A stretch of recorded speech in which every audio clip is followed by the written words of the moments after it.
The scream cut through the silence of the mansion like a sharp blade.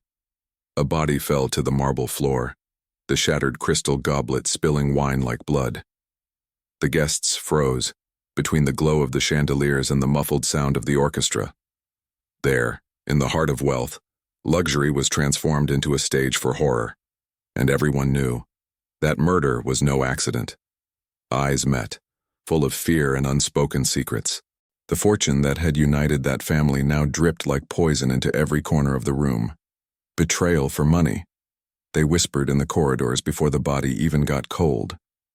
No one was safe, because everyone had something to hide, and the price of fortune would be paid in blood. In the center of the room, the fallen patriarch seemed to carry in his open eyes the revelation of a dark secret. Greed and power had guided his every choice, but they had also lit the flame of conspiracy. Family alliances shattered silently, prepared for the final blow. It was the beginning of the fall of the rich, masked by expensive suits and evening dresses. And the truth was about to be revealed. The walls of the mansion, witnesses to decades of lavish parties and shady dealings, echoed the same question. Who dared to betray his family for money? Murder for money was not just a crime, it was a message. A deadly betrayal within a dynasty that seemed unbreakable. And what was left now was only fear and suspicion in every look. But what no one knew that night was that this bloodshed was just the beginning. There were hidden documents, secret wills, and hidden fortunes yet to be revealed. Each heir hid a motive. Each smile was a mask of deception. The price of fortune was just beginning to be paid, and in the end, no one would escape the consequences of this deadly betrayal. The Sterling family was synonymous with power. His Malibu mansion gleamed like a temple of fortune, where every wall displayed rare works and hidden secrets. Behind the golden gates lived heirs who seemed untouchable. Luxury cars, millionaire parties, and constant travel were the routine. But beneath the glitter of the jewels, something dark moved silently. Arthur Sterling, the patriarch, was respected and feared. He built his wealth through shady dealings, dangerous alliances, and silent betrayals. His wife, Helena, was described as the queen of society, elegant, calculating, always smiling. The children lived amidst rivalries and veiled accusations, each dreaming of their share of the inheritance. And everyone knew, when the will was read, blood could be shed. In that world of luxury, greed was not the exception but the rule. Those who seemed loyal were hiding secrets.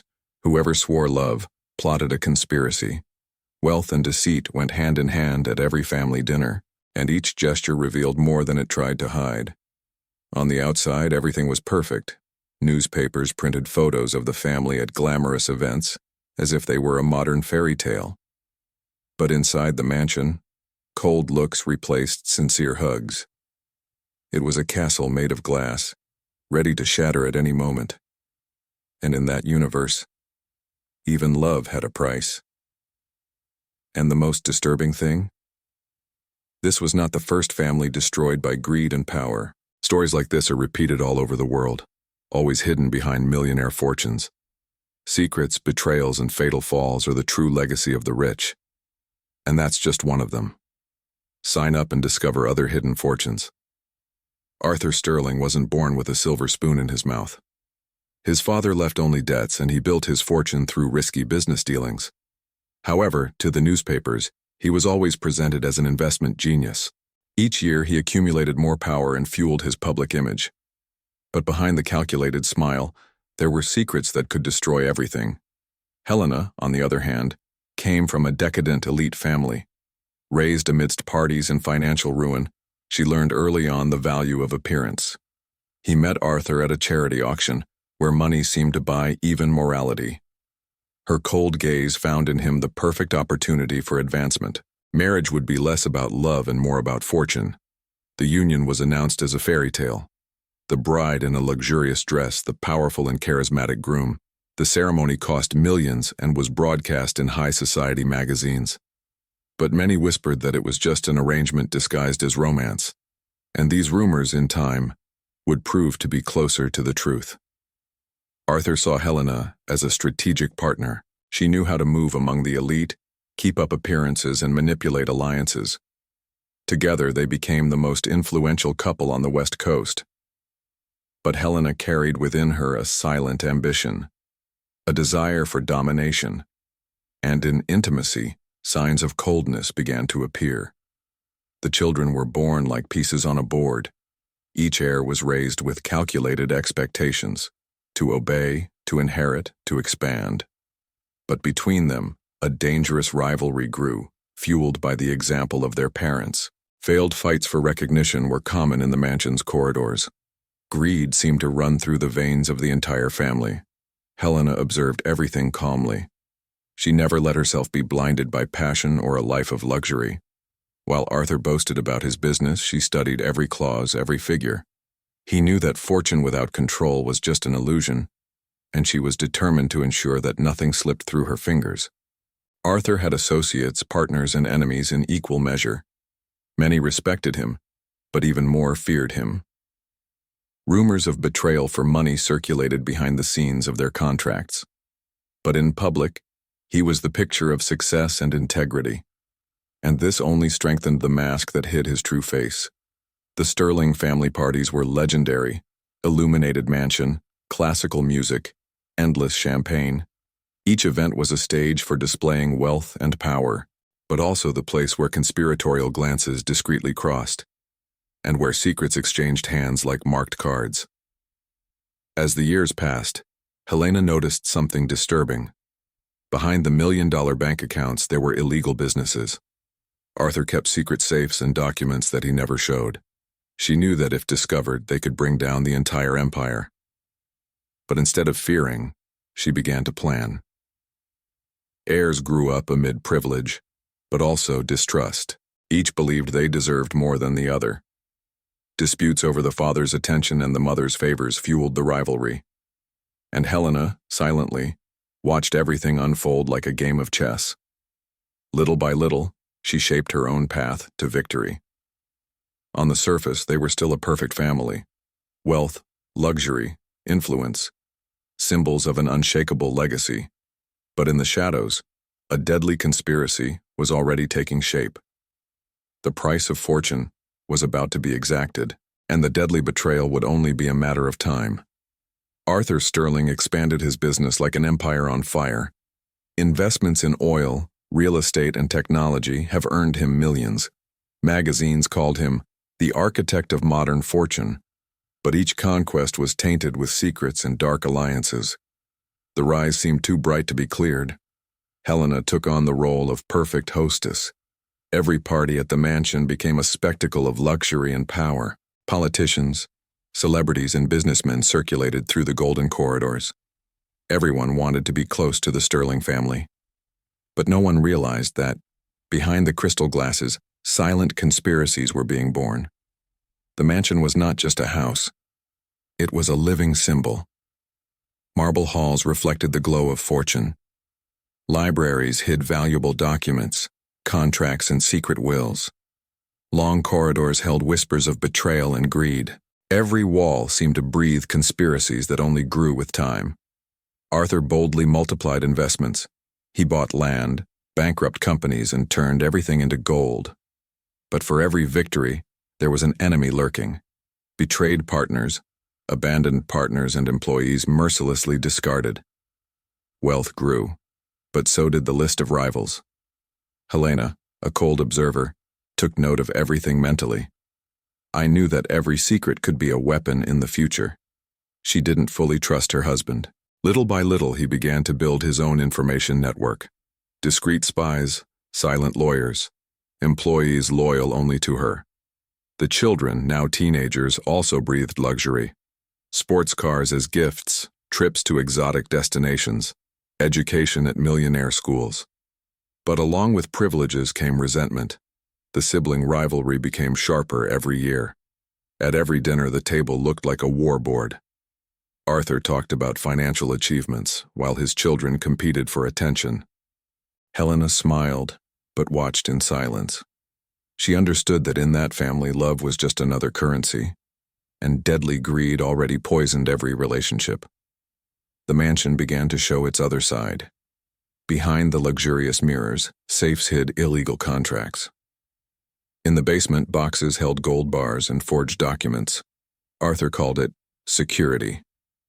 Helena saw it as a time bomb about to explode.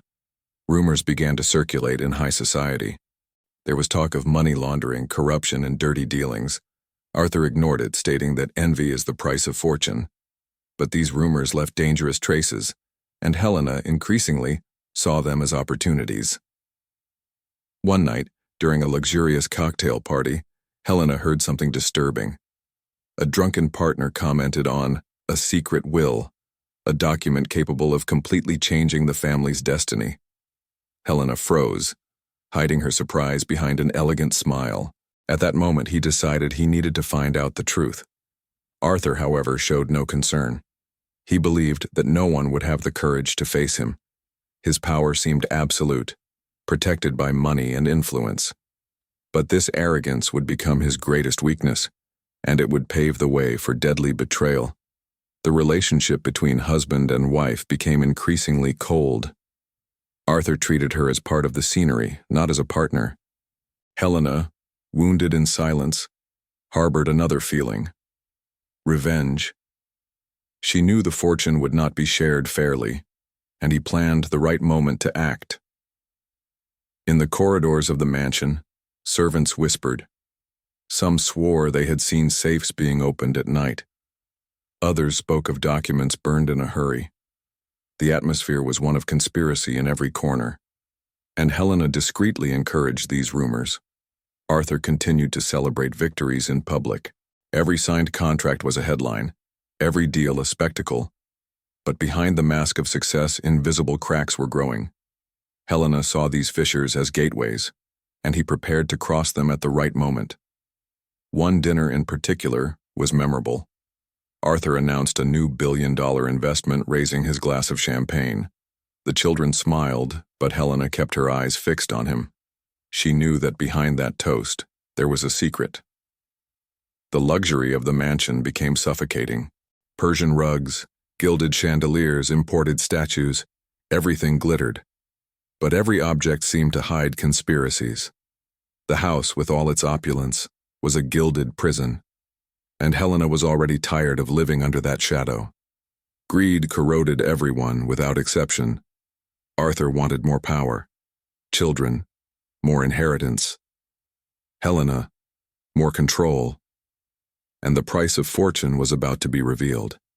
It was just the beginning. The Sterling Empire seemed unshakable, but the poison was already running through its veins. Secrets, betrayals, and conspiracies were building in the shadows, and the hidden will was waiting for the moment to come to light, a document capable of transforming luxury into tragedy. One silent night, Helena found Arthur locked in his office. Papers were scattered across his desk, and a safe was ajar. Pretending not to notice her presence, he quickly put away a sealed envelope. The cold gesture awakened a certainty in her. There was something he didn't want to share, a hidden secret, perhaps tied to the future of his fortune. Days later, at a dinner accompanied by rare wines, Arthur toasted the safety of the family legacy. Helena, behind his impeccable smile, remembered the mysterious envelope. It was no ordinary contract. This seemed more personal, more definitive. Perhaps a will, perhaps clauses that would change everything. With each word he spoke, her curiosity grew like wildfire. Determined, Helena began to monitor her husband's every move. She sent trusted employees to observe his routine, note his meetings, and record his access to the office. She discovered that almost always at midnight Arthur would isolate himself with documents and a golden key. Her heart raced. Something big was hidden right under that same roof. One early morning, while Arthur was away on business, Helena entered the office. The safe gleamed in the dim light of the lamp. Patiently, she used the notes she had gathered to try the combination. The sharp click of the lock echoed like a gunshot. Inside were jewelry, gold bars, and at the bottom, the envelope marked with the family crest. Her hands trembled, but her desire to know prevailed. She broke the seal, slid the paper across the table, and read every line. It was Arthur's secret will, updated without anyone's knowledge. The shock was devastating. Most of the fortune would go not to her or her children, but to a mysterious foundation registered in someone else's name.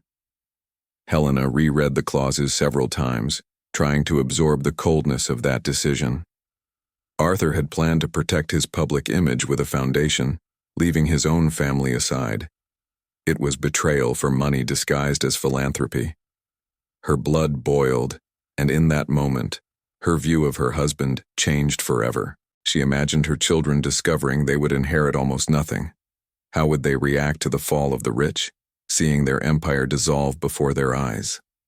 Helena knew the news would spread like poison and further divide the family. The will was more than a document. It was a sentence against everyone. At the bottom, a clause stood out. If anyone attempted to contest it in court, the inheritance would be annulled in its entirety. Arthur had cruelly shielded his wishes, even anticipating future disputes. For Helena, this was more than a precaution. It confirmed that her husband had never trusted his own family and already viewed them as enemies. Helena calmly folded the will, but deep inside the storm was already raging. The perfect mask of loyal wife was beginning to crack. The price of fortune would be not only the loss of money, but also dignity. Arthur had lit the flame of conspiracy, and she decided that if he would play dirty, she would play even deeper. The next morning, Arthur returned from his trip. He found Helena smiling as always, serving coffee on the porch. But behind that serene gaze, she was already planning every step. The will had revealed too many secrets to ignore. And at that moment, she made a silent vow. She would never let that fortune slip through her fingers. Arthur noticed the silent change in his wife's gaze, but he couldn't fathom the reason. Helena feigned gratitude, praised the foundation's plans, and seemed even more present. The truth is, behind her delicate gestures, she was gathering information. The will wasn't just a document, it was a trigger that transformed love into deadly betrayal. That week, Helena discreetly sought out a trusted lawyer. Without revealing Arthur's name, he described similar clauses, asking if there were any loopholes. The man explained that such documents were nearly unbreakable, but the answer didn't discourage her. On the contrary, it sparked the certainty that she shouldn't fight in court, but outside of it. The children, still unaware of the discovery, continued their lives of luxury. Helena watched them, knowing the revelation would destroy them all. Every laugh rang false, every toast seemed like a prelude to ruin. She knew the will was like a ticking time bomb. And there were only two options: wait for the explosion or detonate it first. One night, Helena returned to the office. She put the document back exactly where it was, making sure Arthur wouldn't suspect anything. But she left something symbolic there, a small red lipstick mark on the corner of the desk. For her, it was like signing the start of the game. The silent war had begun, and Arthur didn't even realize it. Arthur, for his part, intensified his meetings with partners. He spoke of expanding his business, creating an immortal legacy, protecting his family even without depending on them. The words sounded like cruel irony. Helena, hidden in the hallways, listened to each sentence with a chill down her spine. It was her husband admitting, without realizing it, that he saw everyone as disposable burdens. Helena began to memorize the details of the will.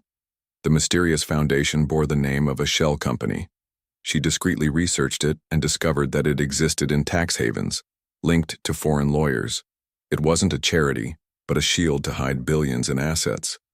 Arthur's greed surpassed all limits. The biggest shock was discovering that part of the fortune would be managed by an unknown woman. The name, hidden beneath initials, raised suspicions. Helena felt the ice of betrayal run through her veins. Who was she? A lover? An accomplice in shady dealings? The price of the fortune now seemed to include personal humiliation. Consumed by curiosity, Helena hired a private investigator. He gave him only the task of following the trail of the company and the enigmatic name. Weeks later, she received her first clue. Arthur was meeting in discreet hotels, secret meetings in unmarked offices. The patriarch had even darker secrets than the will revealed. Meanwhile, the mansion continued to throb like a luxurious theater. Glittering parties, fake laughter, and raised glasses. But for Helena, every event was now a farce. She smiled at the guests. But deep down she was already plotting how to transform those gilded halls into a scene of justice. Not by the law, but by her own hands. Arthur seemed increasingly distant from his family. He spent nights traveling, days locked in meetings. His children complained but didn't dare confront him. Helena, on the other hand, began to quietly gain power within the household. The servants obeyed her, no longer Arthur. The queen, little by little, took the throne. The investigator brought new information. The mysterious name in the will was linked to international accounts. They totaled millions in regular deposits, moved out of the family's sight. For Helena, the confirmation was clear. Arthur had not only betrayed them but was already building an empire abroad. The downfall of the wealthy was imminent. The revelation gnawed at her like poison. She slept beside him, felt his calm breathing, but carried silent hatred. The mansion had become a gilded prison, each room filled with bitter memories. Helena didn't want to be just the discarded wife. She wanted to be the absolute heir, the sole owner of the fortune tainted with secrets. One morning, Helena found the courage to confront him. She feigned casualness, asking about the foundation. Arthur laughed disdainfully, saying that some secrets don't need to be revealed. That phrase echoed like a sentence. He had admitted without realizing it that he was excluding his family. The poison of betrayal had become unbearable. Arthur believed his plan was perfect. He trusted his influence too much, believing Helena would never have the courage to confront him, but he didn't understand the power of greed when it mixes with wounded pride. With each passing day, his wife devised a bolder strategy. It was no longer just about revenge, but survival. The children began to notice changes. Helena took more decisions, controlled routines, and spoke in a firm tone. They didn't understand what was happening, but they felt the tension in the air. Arthur, blinded by his own arrogance, didn't perceive the danger growing within the home. The deadly betrayal wouldn't come from outside, but from the woman at his side. Helena remembered every detail of the will, the signatures, the dates, the cold handwriting. It wasn't just a legal formality. It was a confession of contempt. And every time she relived those lines, her resolve strengthened. He wouldn't allow the empire to be stolen under the guise of philanthropy. He would take back what he considered his. The investigator revealed the identity behind the initials. She was Sofia Navarro, an international lawyer known for structuring schemes for billionaires. Helena had never heard of her, but she knew this woman was the key. If Arthur trusted Sofia with his fortune, then she had become a direct rival, and rivals, in her world, were eliminated. Consumed by rage, Helena began preparing her next move. She wouldn't be hasty. She knew that in battles of this magnitude, the slightest mistake was costly. She constructed alibis, strengthened silent alliances with loyal employees, and shielded her children from suspicion. The stage was almost set for the final blow. All that remained was to wait for the right moment. Arthur, increasingly confident, planned a grand birthday party. He would bring together friends, politicians, and business people, celebrating yet another financial victory. For him, it would be another night of luxury. For Helena, it was the perfect opportunity. While he saw it as just a celebration, she saw the ideal stage to turn her will into her weapon. The mansion was lavishly prepared. Glittering chandeliers, illuminated gardens, and endless rows of chilled champagne. But behind the glitter, Helena hid dark intentions. Her heart was pounding, but her gaze remained steady. She knew that if she didn't act that night, she would lose everything. The price of fortune demanded blood, and she had already agreed to pay. The day before the party, Helena reread the investigator's reports. Every line confirmed her decision. Arthur had built his fortune on deceit, lies, and betrayal. Now he planned to write her out of the story, as if she were a disposable detail. But she wouldn't be a footnote. She would be the author of the final chapter of that dynasty. The day arrived. Important guests arrived in luxury cars, camera flashes illuminating the gates. Arthur smiled, radiating confidence. Helena, in a scarlet dress, looked the perfect wife, radiant and discreet. But there was something different in her gaze, an icy, almost imperceptible glint, a sign that the night would end in tragedy. Amid laughter and toasts, Arthur spoke about legacy and power. He spoke of the importance of protecting the family fortune even without depending on it. The words sounded like barbs. Helena maintained her smile, but each sentence reinforced her decision. He had chosen the foundation, the secrets, the deceptions. She would choose the deadly silence of revenge. As musicians played in the background, Helena circulated among the guests. The expensive perfume, the calculated smile, it was all part of the act. But her eyes sought only one thing, the perfect moment. The moment when Arthur would be vulnerable, surrounded by witnesses unable to suspect. The silent conspiracy was about to take shape. That night, glasses clinked, speeches were made, and secrets remained hidden. But for Helena, the will had already changed everything. Each chord of the music seemed to mark the countdown. She no longer saw Arthur as her husband. She saw him as an obstacle, and obstacles in her world were removed without mercy, without hesitation. And so, under the glow of the lights and the false laughter of the guests, Helena sealed her decision.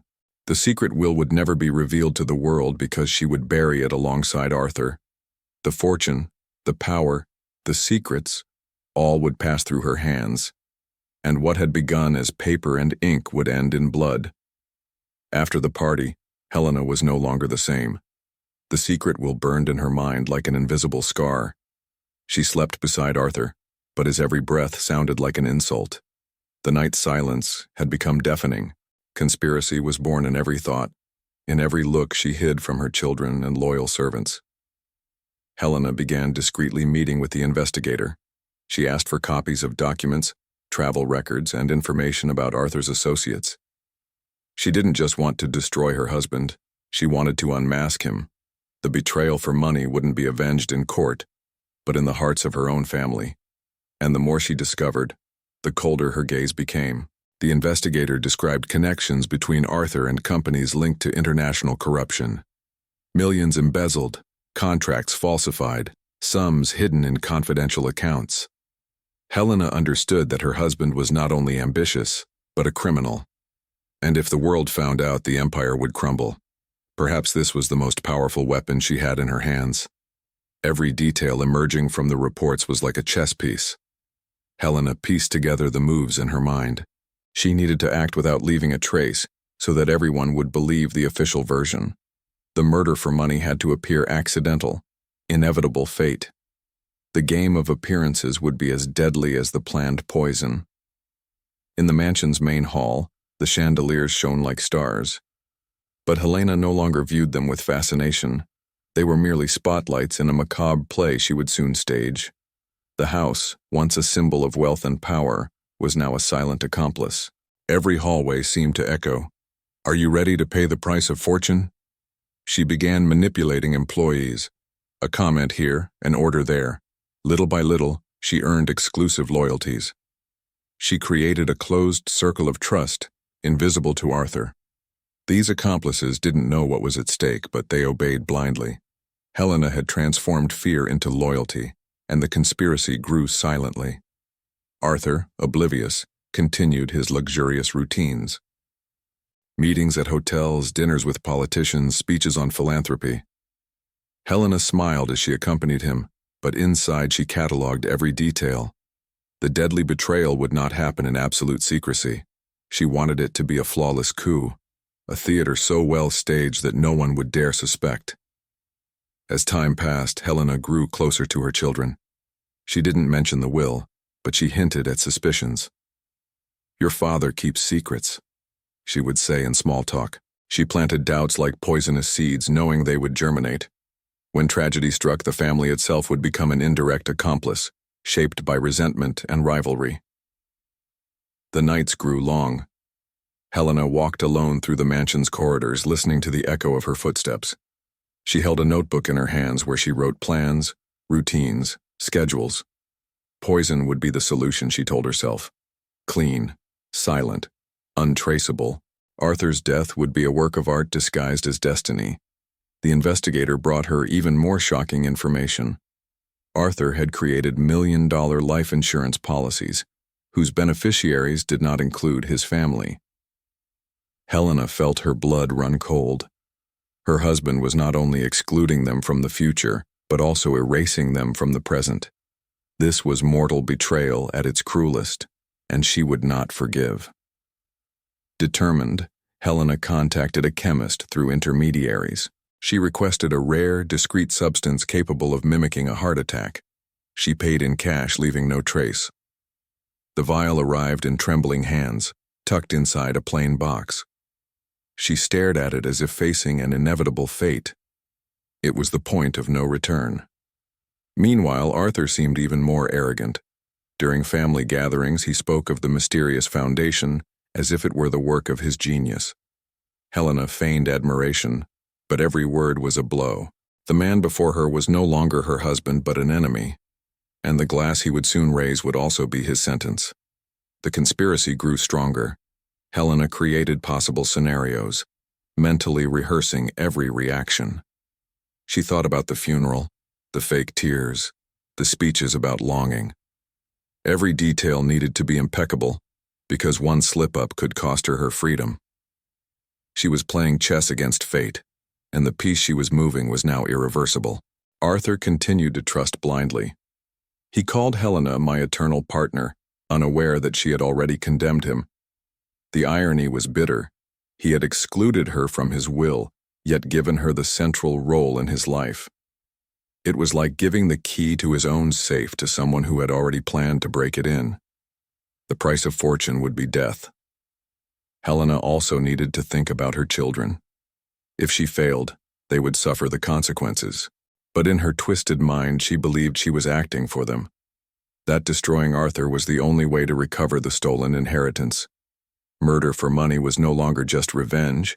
It became a family mission, though never revealed. Every night, she dreamed of the scene. Arthur drinking, staggering, falling in front of the guests. The shock, the screams, the fake crying. The doctor confirming a heart attack. The lavish funeral. She inheriting everything, covered in theatrical mourning. The script was written in her mind, as if it had been rehearsed 1,000 times. But even the coldest plans carry fear. Sometimes Helena woke up sweating, haunted by the possibility of failure. What if she were discovered? What if the poison left traces? The risk was real. But then he remembered the clauses of the will, the cruel exclusion, the humiliation, and the hatred would reignite, dispelling any hesitation. Arthur began to notice his children's distance. He questioned Helena, but she skillfully evaded him. She dropped subtle phrases, manipulated perceptions. She made them seem like they were just busy, immature. Meanwhile, she encouraged rivalries. The family, once united only by wealth, was now fragmented by distrust. Exactly as she had hoped. In the library, Helena began keeping an encrypted diary. In it, she described her thoughts and plans, as if in a silent confession. Not to be read by others, but to record her transformation. The diary was a secret witness to the fall of the rich, proof that she was not only a victim but also an author of the conspiracy. Arthur organized international trips, increasingly surrounded by security. Helena saw this as proof that he knew he was in danger but never suspected her. Blind trust was his mortal weakness. He feared external enemies, but the dagger was already inside the house, disguised as a smile and in full dress. The investigator returned with new evidence. Sofia Navarro, the mysterious lawyer, was coming to Los Angeles the same week as the birthday party. Helena felt her pulse quicken. Was it a coincidence or a plan? Perhaps Arthur intended to formalize the transfer of the fortune. If true, she had no choice. The scam had to happen that night. With this information, Helena sped up preparations. She adjusted the guest list, insisted on luxurious details, and ordered rare champagnes. No one noticed, but each choice had a purpose. The The glitter of the party would be the perfect distraction. The more lavish the spectacle, the more convincing the host's sudden downfall would be. The conspiracy was sealed. In her room, in front of the mirror, Helena practiced expressions of shock and despair. She clutched her face, letting tears flow, then smiled with satisfaction at how natural the performance was. She had learned, after all, that the greatest stage was not Hollywood, but the halls of fortune, and her performance would be unforgettable. The hours leading up to the party were silent. Helena walked the hallways, touching the furniture as if saying goodbye. She knew that after that night nothing would be the same. She would either inherit everything or lose her freedom. The conspiracy had no middle ground. It was a pact with the abyss itself, and she accepted it without fear. Arthur, unconcerned, spoke of speeches and celebrations. He planned to announce investments, impress allies, and display his power. For him, it would be just another proof of greatness. For Helena, it would be the final act. She watched him adjust his tie, smile in the mirror, unaware that this was his final preparation. His destiny was already written. At night, the mansion shone like never before. Luxury cars parked in rows, cameras flashed incessantly. The event seemed to crown the career of an invincible man, but in Helena's eyes there was only coldness. She moved among the guests with impeccable charm, while in her mind she repeated the plan like a prayer. Amidst laughter and toasts, Helena kept the vial hidden in her purse, a small container but capable of changing destinies. The mere touch on her skin chilled her soul. Each time the music grew louder, she felt the moment approaching. There was no turning back. The conspiracy was at its peak, about to become irreversible. Arthur spoke at length, talking about achievements, about legacy, about fortune that will endure for generations. Helena watched him calmly, recording every gesture. She knew these would be his last words in public. The poison, mixed with the crystal goblet, would be the final punctuation of his arrogance. The theater was set. The guests applauded, toasted, and smiled. Helena took advantage of the commotion to act. Her movements were quick, discreet, and well-rehearsed. A slip in the kitchen, a misplaced glass, a drop that disappeared into the golden liquid. In seconds, Arthur's fate had changed forever, and no one, not even the watchful eyes of the elite, noticed the deadly betrayal. Back in the ballroom, Helena handed the glass to her husband with a perfect smile. Arthur thanked her, raised his glass, and toasted to his fortune. The lights reflected off the crystal, as if the universe were conspiring. She held back her racing heart. He was about to witness the spectacle he had been planning for months, and no one would ever suspect. Arthur drank in steady gulps. He smiled, spoke loudly, raised his arms, but minutes later, a shadow of pain crossed his face. Silence was immediate. The patriarch staggered, trying to steady himself on the table. The sound of falling glasses mingled with the muffled cries of the guests. The climax of the conspiracy was becoming reality. Helena ran to his side, feigning despair. "Arthur! Arthur!" she cried, her voice breaking. She held his hand, pretending to fight back tears. The guests surrounded her, stunned. No one noticed the calculated calm in her eyes. The perfect performance was unfolding. The murder for money was complete, masked as an inevitable tragedy. Arthur fell to the ground, powerless. His face exuded pain, his eyes fixed on Helena. Perhaps in his last moment he realized the truth, but it was too late. The poison had accomplished its mission, and in the luxurious hall where power reigned supreme, the downfall of the wealthy began. The silence became a golden tomb. Doctors among the guests tried to revive him. CPR, breathing, rapid commands, but his body was unresponsive. Helena cried, screaming, interpreting each gesture perfectly. "Don't leave me," she cried while secretly celebrating. The audience saw only tragedy, but she knew it was triumph. The price of fortune had been paid.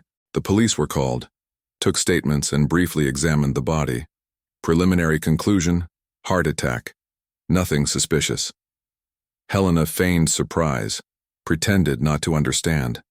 But deep down, she already saw herself as the absolute heir. Every tear was a mask.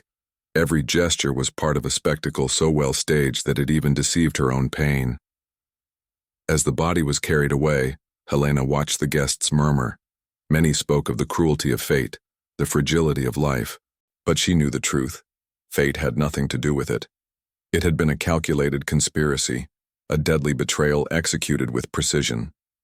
And silently, the new queen of the empire smiled behind the veil of mourning. The Sterling mansion shone like never before that night. Illuminated gardens, classical music echoed, rare perfumes in the air. The atmosphere was pure ostentation, but it also masked invisible tension. Every guest believed they were at a lavish spectacle. Only Helena knew they would witness Arthur's final act as well. Luxury cars arrived in a line, carrying businessmen, politicians, and socialites. Men in impeccable suits, women in sparkling dresses and million-dollar jewelry. Champagne flowed like a golden river, and fake laughter filled the hallways. But amid the clinking of glasses and whispers, there was a sense that something grand was about to happen. Arthur, radiant, was the center of attention. He strode around triumphantly, toasting and speaking of his conquests and fortune. For him, the celebration was the crowning glory of his life. For Helena, it was merely the final curtain.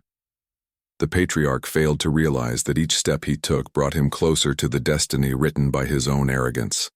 Helena watched from afar, impeccable in a scarlet-red dress. Her eyes roamed the crowd, analyzing every movement. Her expensive perfume mingled with the scent of candles and exotic flowers. She smiled, but inside she was counting the seconds. The bottle hidden in her purse was more powerful than any speech. Musicians filled the hall with violins, while waiters glided among the guests. Crystal trays reflected golden light. Helena, silent, moved like a shadow among the glittering lights. Each gesture seemed casual, but it was meticulously rehearsed. The poison waited only for a moment of distraction to merge into the glass destined for Arthur. The moment arrived during the main toast. Arthur raised his glass, smiling, asking for silence. The room fell silent, expectant. He spoke of power, legacy, the importance of family. Cruel irony, those same words celebrated the testament that condemned them. Helena, motionless, waited like an actress at the height of her play. As Arthur spoke, Helena discreetly advanced to the side table. In seconds, she switched glasses, mixing the golden liquid with the invisible drop. Her hands no longer trembled. Years of cold coexistence had turned her to stone. She put the glass back as if nothing had happened. Her fate was already sealed. Arthur raised the poisoned glass. The light reflected off the crystal, illuminating his smile. "To eternal fortune," he declared, toasting. Guests echoed, raising their glasses. Helena watched him silently, holding her breath. The metallic sound of the clinking glasses sounded like a funeral bell announcing the beginning of the rich man's downfall. He drank in long gulps, satisfied. The sweet taste of the champagne hid the bitterness of death. Helena maintained her serene smile, but inside she counted the minutes. The music started again. Conversation flowed, and Arthur still radiated confidence. But the sentence was already coursing through his veins, silent, invisible, inevitable. A few minutes later, a cold sweat broke out on Arthur's forehead. His expression changed slightly. He blinked, trying to hide his discomfort. His hand trembled slightly as he held the glass. Helena, attentive, observed every detail. She knew the scene was just beginning. The climax was approaching. Suddenly, Arthur clutched his chest. An instant silence fell over the hall. Guests looked at each other in confusion. He staggered, dropping his glass, the shattering sound echoing like a gunshot. Helena ran to him, acting desperate. The play was reaching its climax, and everyone was watching what seemed like a sudden tragedy. Arthur fell to his knees, choking, his face pale. Hands tried to hold him, but he sank to the floor like a broken statue. Guests screamed, others ran. The sound of the violins abruptly ceased, leaving only gasps and chaos. Helena wept, but her eyes remained cold. The murder for money was complete. A doctor among the guests approached, checking her pulse, administering maneuvers. Nothing worked. "Heart attack," he declared quickly. Murmurs filled the room, secrets and suspicions crossing glances. Helena collapsed on top of her body, acting out the unbearable pain. "Don't leave me," she cried while inwardly savoring victory. Arthur, in his final moments, opened his eyes and met hers. It was quick, almost imperceptible. But perhaps in that final look, I understood. Perhaps you realized that the mortal betrayal came from where you least expected it. And then, with a faint sigh, he gave way to eternal silence. The patriarch fell, and with him, an empire. The entire ballroom descended into chaos. Women screamed, men struggled to maintain order, and servants scurried about. The smell of spilled champagne mingled with the expensive perfume of the flowers. The luxurious setting had become a stage for tragedy. It was the price of fortune manifesting itself before everyone, cruel and inevitable. The police arrived quickly, summoned by guests. Uniformed men inspected the body, took statements, and took photographs. Their preliminary conclusion was cardiac arrest. Helena sobbed, hugging the body with theatrical perfection. No detail betrayed her role. The conspiracy was intact, the secret protected. The empire was now in their hands. The body was carried away amid shocked gazes. Guests whispered. Some wept. Others simply watched in silence. The downfall of the rich was always accompanied by curious spectators. Helena, through tears, received condolences, fake hugs, empty words. But behind the mask of mourning, she hid a certainty. She had won the game. Outside, flashbulbs captured the drama. Journalists recorded the ambulance's departure, headlines already being prepared. Tycoon suffers fatal attack at lavish party, the front pages would read. The world would see tragedy, but Helena knew the truth. It wasn't fate, it was justice. The murder for money had been perfect. That early morning, alone in her room, Helena looked at herself in the mirror. Her scarlet dress now seemed stained by ghosts. He touched his lips, still wet with fake tears. There was no turning back. Fortune was about to change hands, but the price would be to live forever with the deadly silence he had chosen. Still, she slept with a discreet smile. The mission was accomplished. The secret will would never be executed. The foundation would disappear along with Arthur. All that remained was to control the next steps. The queen had defeated the king. But deep down, she knew. Every secret exacts its price, and her time to pay would still come. Back at the mansion, servants were cleaning up broken glass, trying to erase the traces of the horror. Helena coordinated everything in a low voice, her mask of mourning impeccable. She ordered the wine cellar sealed and the glasses collected. "Security protocols," he said. In truth, it was control. On that marble floor, secrets and wealth and deceit, now they walked hand in hand, invisible to the eye. In her room, she dismantled every trace of the plan. Gloves in the incinerator, torn notes, perfume to mask odors.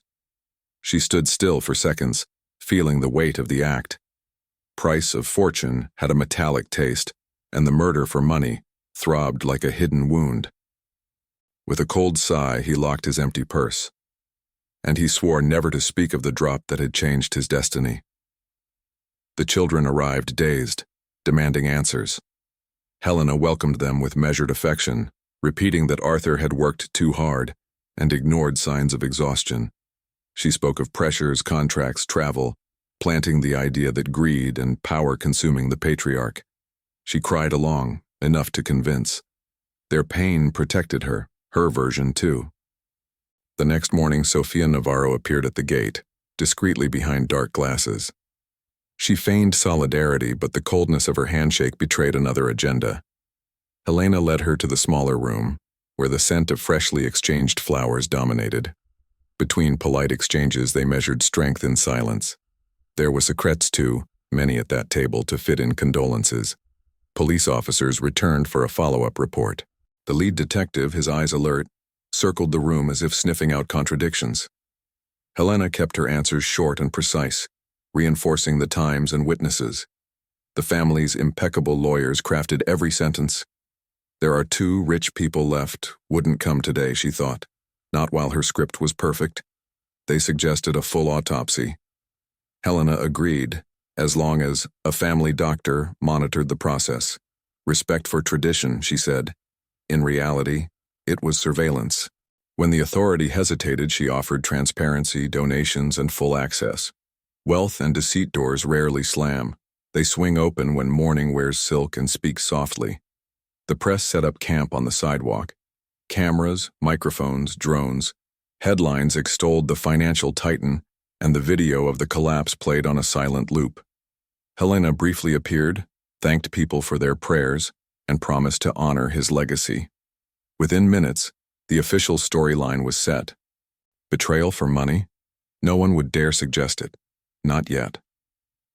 At night, alone, Helena closed her eyes and heard the crystal crack again. Her mind replayed the moment like a damaged tape. The toast, the smile, the fall. The fragrant room no longer hid the smell of guilt, price of fortune. It's loud, whispered the conscience.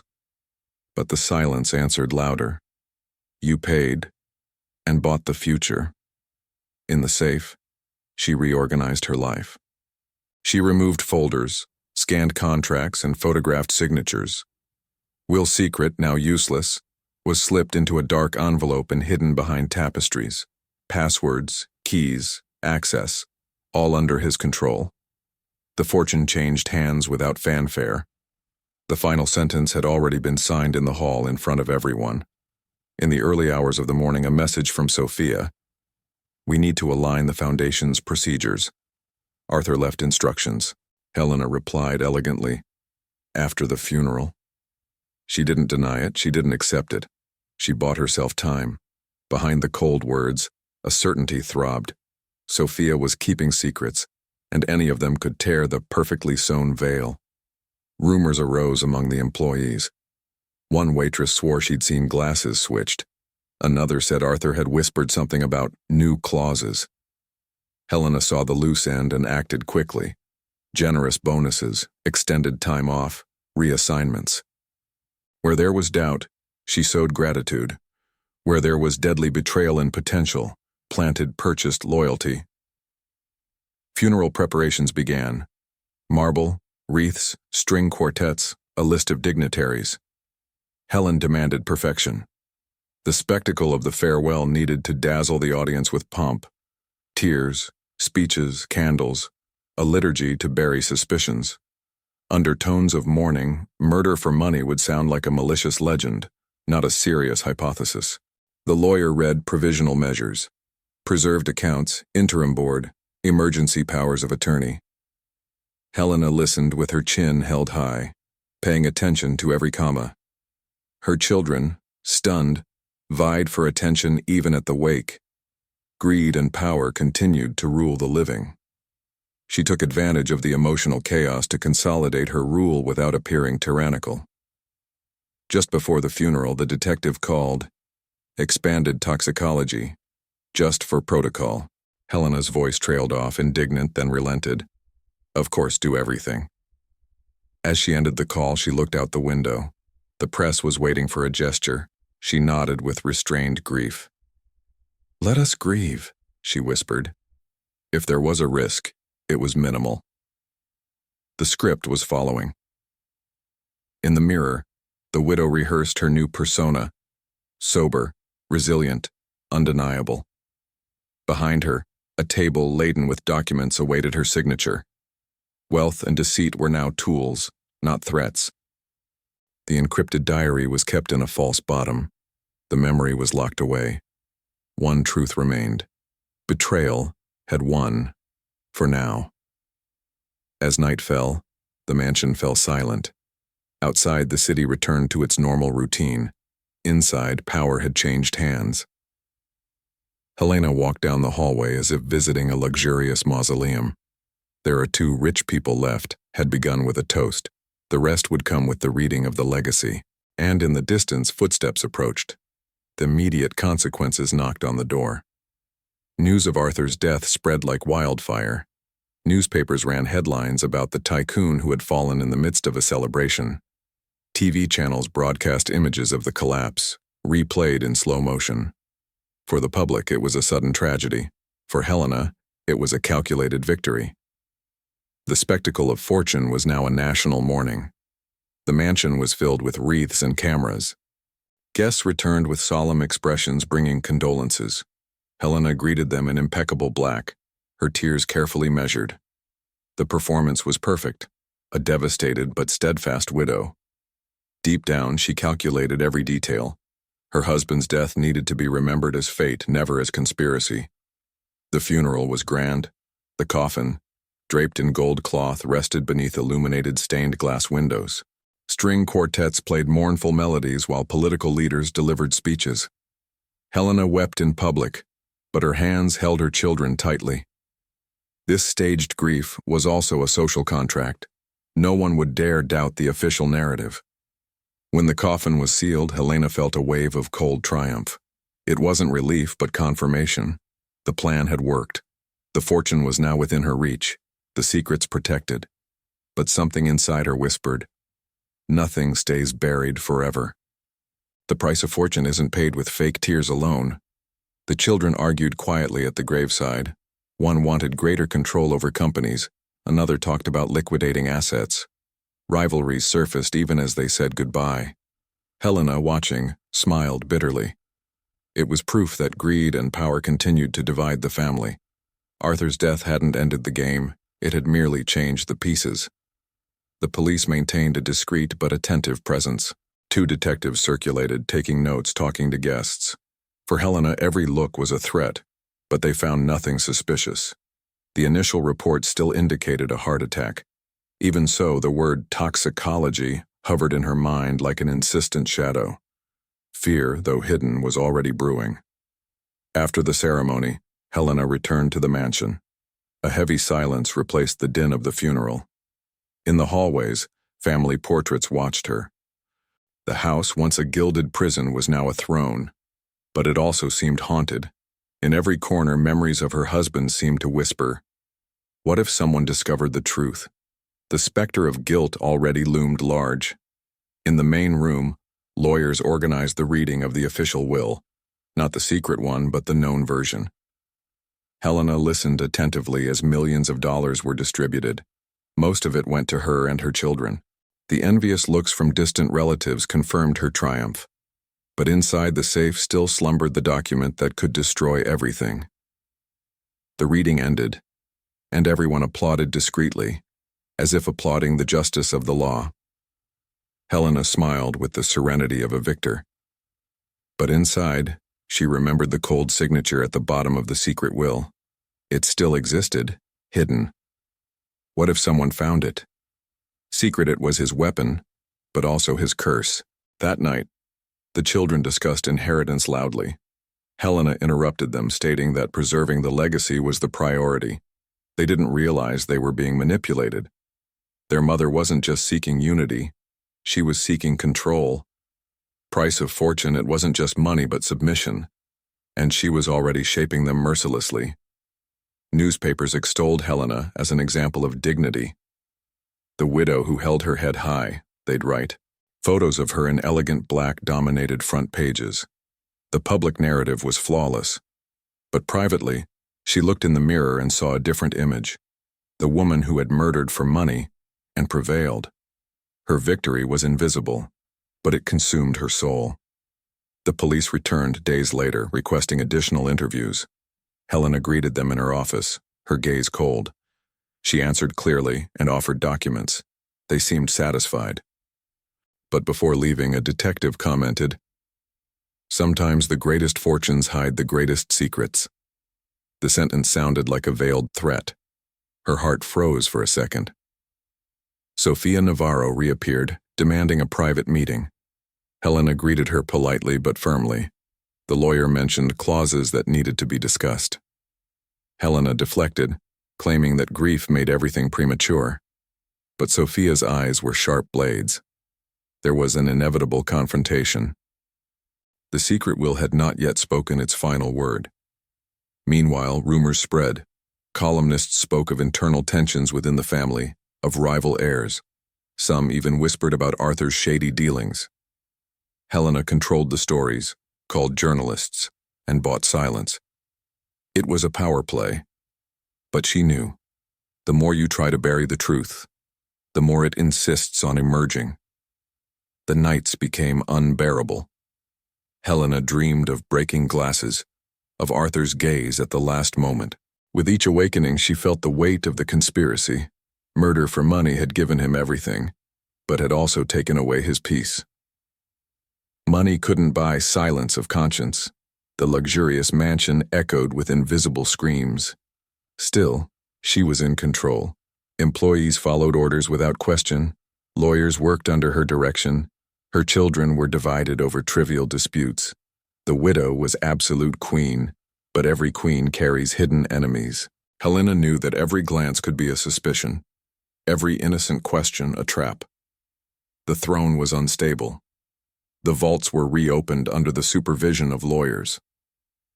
Helena handed over only suitable documents, concealing the secret will.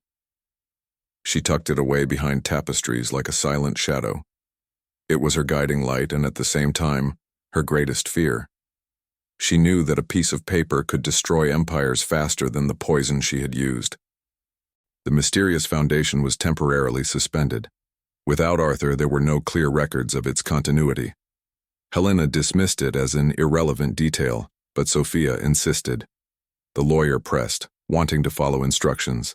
Helena pretended to agree but delayed proceedings. She knew Sophia held the key to revelations that could yet ruin everything. With the funeral over, the family returned to their routines. But business couldn't stop. Meetings were piling up, contracts needed to be signed. Helena assumed the leadership role with surprising ease. To investors, she seemed prepared. But inside, each decision was just another brick in her gilded prison. The police released the official report. Death by massive heart attack with no signs of foul play. Helena celebrated silently. She was protected. But the detective's words still echoed in her mind. Greater fortunes, greater secrets. Even if the document proved her innocence, she knew the shadow of suspicion would never completely disappear. The funeral became a distant memory, but its echoes still lingered. Helena hosted discreet dinners, maintaining an image of continuity. The luster of fortune needed to be preserved even in mourning. Every detail of etiquette was a rehearsal to convince allies. But behind the scenes, the conspiracy throbbed, threatening to break out at any moment. The children plunged into silent disputes. They wanted control of specific companies, access to personal accounts, influence in the media. Helena watched as a cool arbiter. She used the chaos to consolidate power, feigning neutrality. But she manipulated every decision. She knew that the family, united by fortune, would be the same one destroyed by greed. Among documents, Helena discovered records of Arthur's previously unmentioned travels, discreet locations, bills paid in cash, notes linked to Sofia Navarro. This rekindled her fury. Arthur hadn't just excluded her from his will, he'd humiliated her. Each secret revealed was like a belated dagger. But now, she held the blade. The press investigated, sniffing out hidden stories. Stories hinted at Arthur's connections to offshore companies and dubious contracts. Helena silenced reporters with donations and promises of access. But the rumors sowed doubt, and in the world of high society, doubt is worth more than proof. The mask of perfection was already beginning to crack. In a meeting, Sophia hinted at knowing more than she was revealing. She spoke of Arthur's final instructions, and let slip that copies of documents were outside the safe. Helena held her breath but smiled in response. She realized the lawyer was not just an accomplice, but a living threat, an enemy who could destroy the empire with a single word. Alone in her room, Helena reflected. The murder had given her immediate power, but not lasting silence. Every secret of Arthur's returned like a ghost. Sophia, the children, the servants, all were potential traitors. Victory now seemed like a gilded prison. The fortune was hers, but it came at the cost of her sanity. The real price was beginning to be exacted. The mansion, once a party venue, had become a fortress. Reinforced guards, cameras in every corner, doors always locked. Helena moved cautiously as if she were being watched. With every noise, she remembered the broken glass, Arthur's final look. At an intimate dinner, one of the children asked if Arthur had left any secrets. Helena nearly choked on her wine. She quickly changed the subject but realized suspicions were brewing. The family she thought she controlled was already seeking answers. Murder for money could collapse, not because of the police, but because of the curiosity of the heirs themselves. The next morning he found an anonymous letter on his desk. Secrets don't stay buried. No sender, just the phrase. His heart raced. He put the note in a locked drawer, but his mind didn't forget. Who knew? What had they seen? The play wasn't over. The stage still held a final act. With every step, Helena felt invisible eyes. On the streets, journalists persisted in asking questions.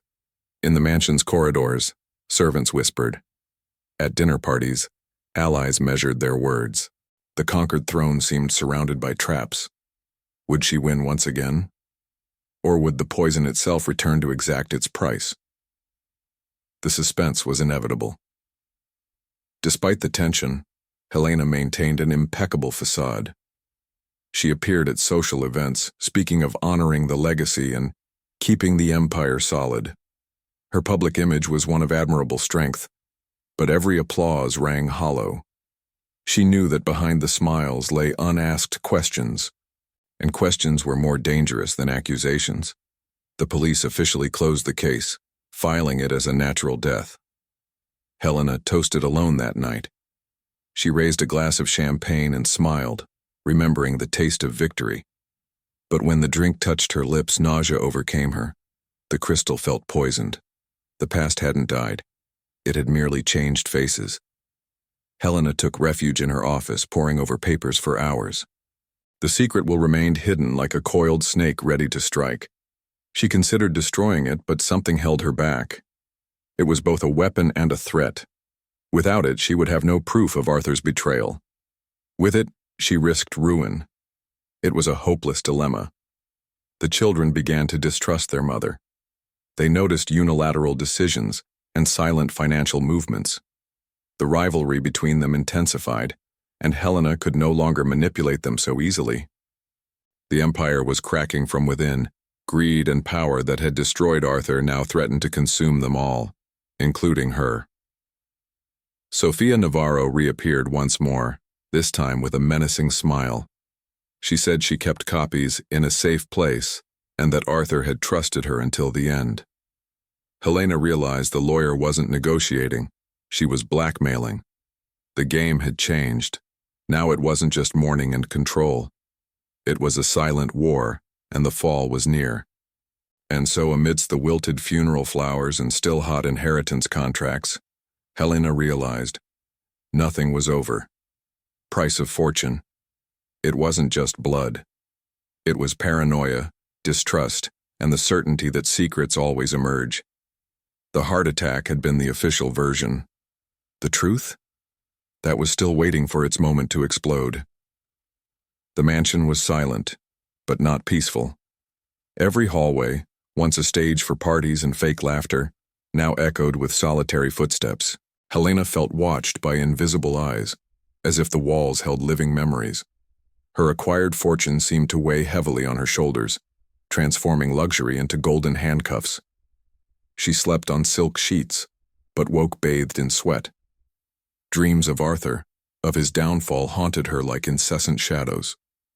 His face appeared among candles, among broken glasses, among the glances of guests. Murder for money had given him power, but stolen his peace of mind. His luxurious bed had become a mental battlefield. Helen wandered through the library where old books smelled of dust and conspiracy. The encrypted diary lay hidden, a silent witness to her guilt. Each page was a reminder of the deadly betrayal. Sometimes she opened the drawers just to confirm it was still there. as if the truth were a caged beast. In the garden, exotic flowers bloomed in intense colors, but the sweet scent made her nauseous. The contrast between beauty and decay overwhelmed her. While the world saw wealth, she saw ruin. Price of fortune was not measured in numbers, but in the emptiness that consumed its hours. Luxury became suffocating, colors toxic. To her children, Helena showed strength. She delivered catchphrases, reinforced discipline, and spoke of legacy. But when they left, the silence consumed her. She felt small within her own mansion, a prisoner of her lies. The queen crowned by death now feared the throne. Power, instead of liberating, chained her even more. Employees whispered, and she sensed it. Every whisper sounded like an accusation. Every look was interpreted as judgment.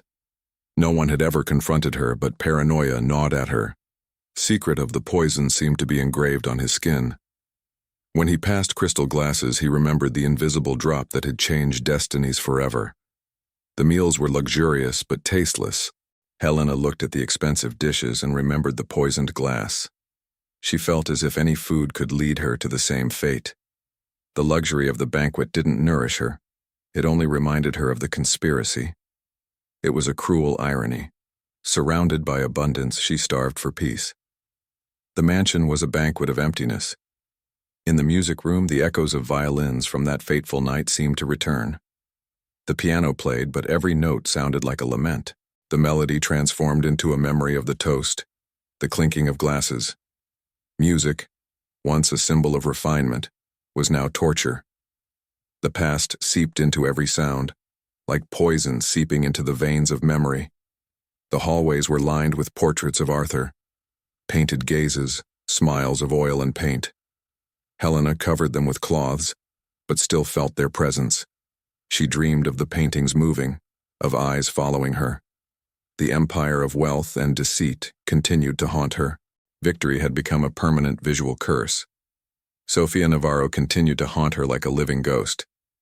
She called, texted, and requested meetings. Helena avoided her but knew she couldn't run forever. The lawyer had saved letters, copies, and evidence. The conspiracy hadn't died with Arthur. It was simply reincarnated in new threats. The Golden Prison also had an external guardian. At night, Helena lit candles throughout the house, as if to ward off the darkness.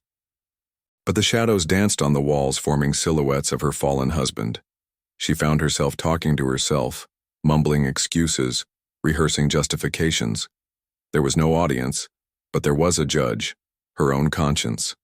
The court of the mind permitted no acquittal. The children began to notice the instability. A long pause, a distant look, dry answers. They thought it was grief, but it wasn't. It was the weight of murder for money, eating away at her insides. Helena watched them with a twisted tenderness. She feared that one day they would discover the truth and become accusers. In her room, she kept expensive jewels and dresses, but she didn't wear them. Each piece seemed a silent witness to her filthy rise.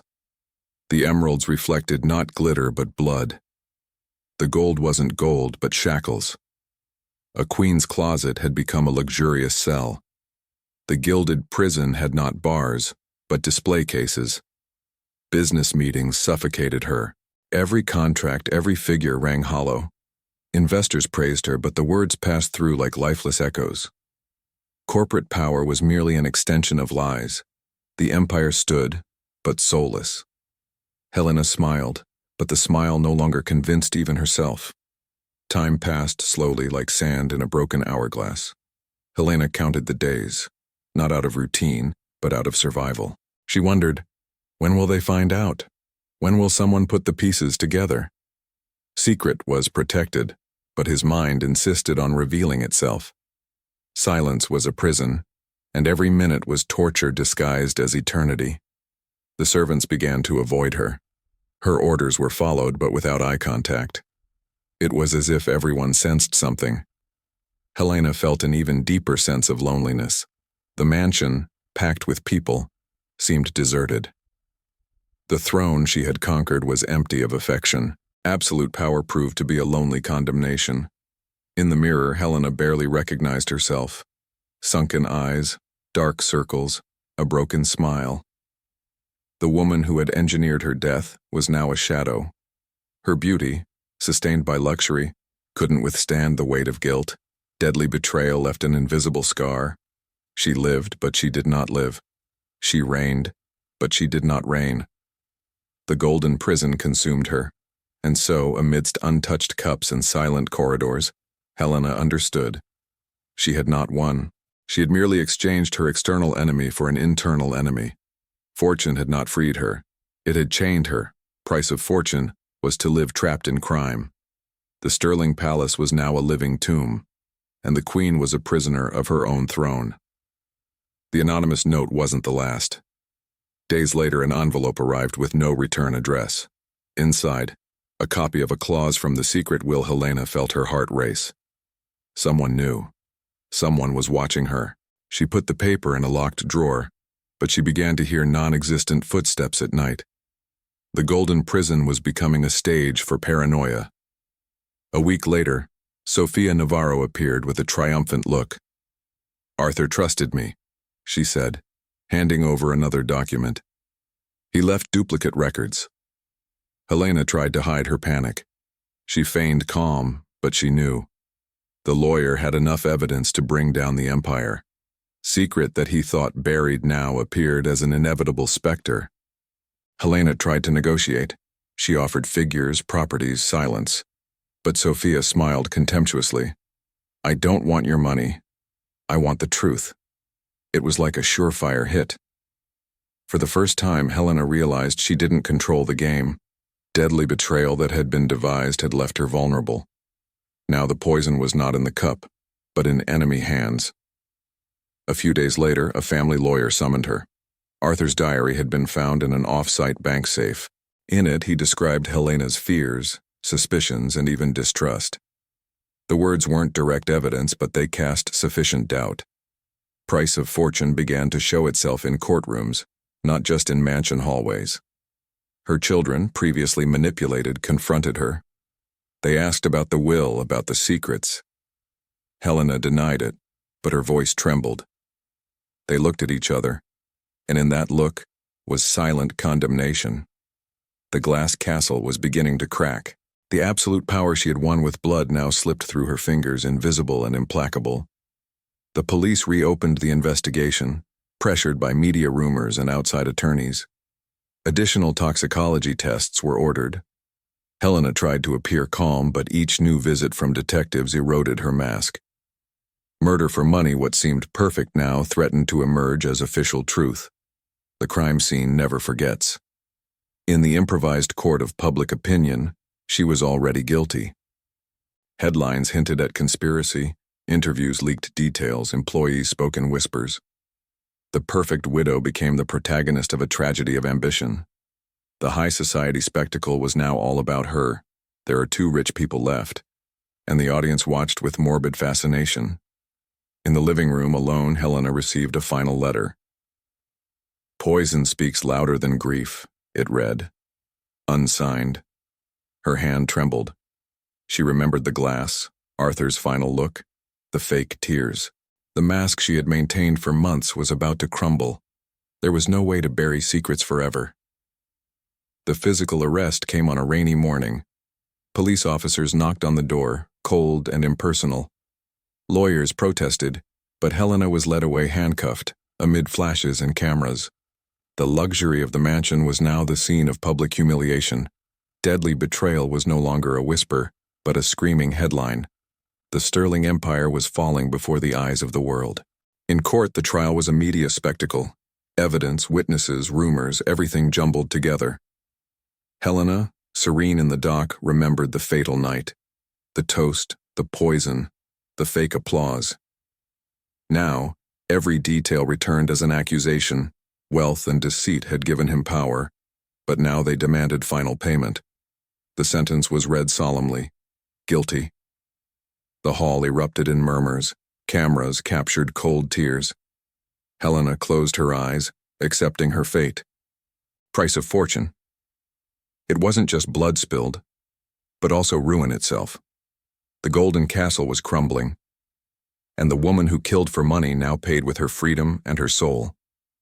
Helena, now behind bars, stared at cold walls that replaced the mansion's golden chandeliers.